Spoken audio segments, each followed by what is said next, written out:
Halo siswa Indonesia X, saya Renti Mahkota dari Departemen Epidemiologi Fakultas Kesehatan Masyarakat Universitas Indonesia.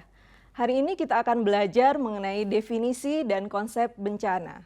Kita semua pasti sudah sering mendengar kata bencana, tapi apakah semua kejadian yang tidak kita inginkan adalah bencana? Kalau kita ingin mengetahui mengenai definisi mengenai bencana, kita dapat mengambil salah satu referensi dari Undang-Undang Nomor 24 Tahun 2007 tentang penanggulangan bencana. Pada undang-undang tersebut, bencana didefinisikan sebagai peristiwa atau rangkaian peristiwa yang mengancam atau mengganggu kehidupan dan penghidupan masyarakat yang disebabkan baik oleh faktor alam, faktor non-alam, maupun faktor manusia, yang dapat mengakibatkan timbulnya korban jiwa, kerusakan lingkungan, kerugian harta benda, dan dampak psikologis.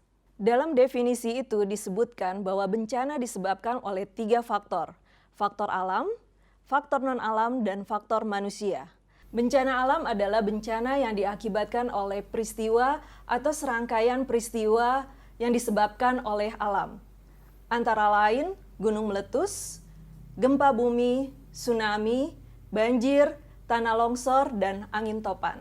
Sementara bencana non-alam didefinisikan sebagai bencana yang diakibatkan oleh peristiwa atau serangkaian peristiwa non-alam, seperti gagal teknologi, gagal modernisasi, epidemik, atau wabah penyakit. Dan yang terakhir adalah bencana sosial. Bencana sosial adalah bencana yang diakibatkan oleh peristiwa atau serangkaian peristiwa oleh manusia. Dapat berupa konflik sosial antar kelompok atau antar komunitas masyarakat dan teror. Sebagai tambahan, berdasarkan MDAT yang merupakan database mengenai kejadian bencana yang dikembangkan oleh Pusat Epidemiologi Riset di Belgia atau CRET, suatu kejadian dapat dikategorikan sebagai bencana apabila memenuhi setidaknya satu dari kriteria berikut ini. Setidaknya ada 10 korban jiwa, setidaknya ada 100 korban luka, ditetapkannya status bencana oleh pihak pemerintah, dibutuhkan bantuan internasional untuk mengatasi masalah tersebut. Dengan dibentuknya The Sendai Framework for Disaster Risk Reduction pada tahun 2015, banyak pembaharuan dalam upaya penanggulangan bencana.